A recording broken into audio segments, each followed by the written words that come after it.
Bonjour, ici Philippe Letellier-Martel d'Action Vitale. Je fais cette vidéo pour faire une mise à jour sur la chaîne et pour vous informer du déroulement des choses par la suite.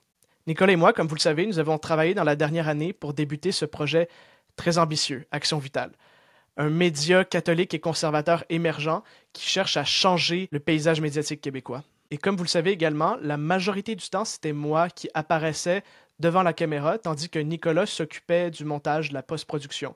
Donc c'est ça, le montage, la miniature, le décor, et bien d'autres choses aussi. Il est inutile de dire que Nicolas a fait une contribution absolument exceptionnelle pour ce projet. Sans son professionnalisme et sans sa détermination à perfectionner l'identité visuelle d'Action Vitale, je suis sûr qu'on ne se serait pas rendu là. Les résultats que ça donnait sur le plan visuel dans nos capsules, selon moi, c'est rien de moins que du niveau professionnel. C'était spectaculaire. Et ce qui était encore plus spectaculaire, c'est que Nicolas n'avait aucune formation conventionnelle dans ce métier. Il a tout appris de manière autodidacte, ce qui démontre franchement un talent hors du commun.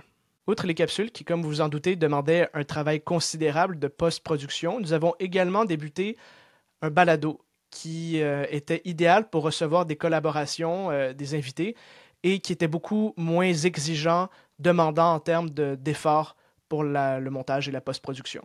Donc, pour ces raisons-là, on avait déjà décidé de nous investir davantage dans ce nouveau format. Mais comme vous pouvez le voir aujourd'hui, Nicolas n'est pas avec moi. Nicolas a décidé, pour des raisons personnelles, de poursuivre son chemin séparément d'Action Vitale. Alors ne vous inquiétez pas, c'est pas à cause d'une chicane, on est encore des très bons amis, et la séparation s'est faite complètement sans rancune. C'est simplement parce que nous avons eu des différences de vision et de priorité. Et encore une fois, je demeure extrêmement reconnaissant pour la contribution de Nicolas au projet. Et encore une fois, je répète qu'il n'y a aucune animosité, aucune rancune entre nous deux. J'aimerais maintenant me tourner sur ce que ça signifie pour la suite des choses pour cette chaîne. Action Vitale va continuer et elle garde exactement les mêmes objectifs.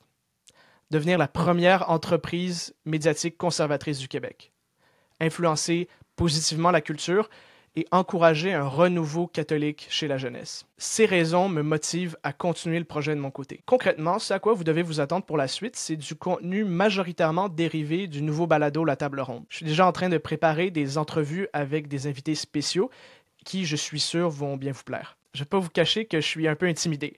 J'ai une grosse courbe d'apprentissage devant moi en lien avec le montage et la vidéographie, des choses que je n'ai jamais fait avant parce que c'était Nicolas qui s'en occupait. Mais j'espère malgré tout que vous serez toujours présent pour me soutenir et que vous croyez comme moi je crois en ce projet. Vous avez un rôle à jouer pour la suite des choses. D'abord, si vous pouviez prier pour moi et prier pour ce qu'il peut y avoir de bon dans ce projet, ce serait fortement apprécié. Je vous rappelle aussi l'existence d'une plateforme de contenu exclusif Patreon que je vais recommencer à remplir prochainement, qui est disponible dans la description et aussi sur le site web.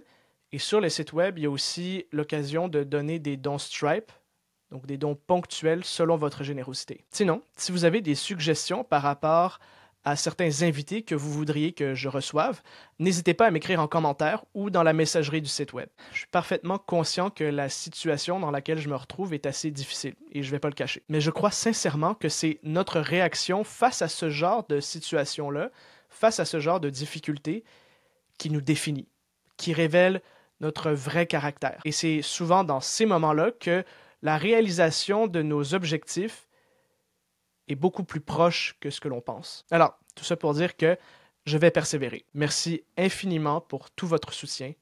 Et n'oubliez pas, le Québec n'est pas encore perdu. Que Dieu vous bénisse.